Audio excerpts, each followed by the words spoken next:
je me protège pas, je mets de l'huile parce que j'ai envie de bronzer plus vite.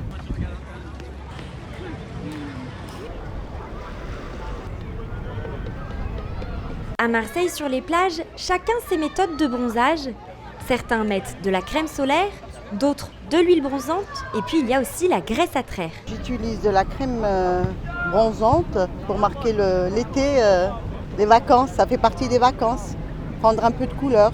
Moi, j'utilise de la crème ou de l'huile solaire et vraiment j'en mets sur tout mon corps, classique, normal. Quand j'étais plus jeune, je mettais l'huile d'olive citron. Mais bon, j'étais jeune et par rapport aux odeurs sur la plage, j'ai préféré changer avec l'âge.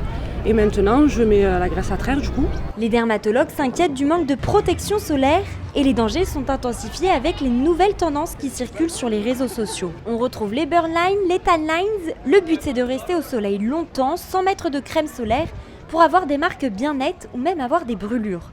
Et puis il y a les sun tattoos.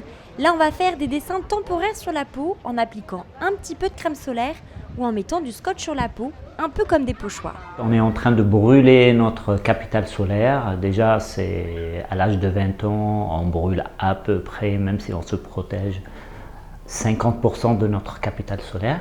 Les UV, ça augmente beaucoup le cancer.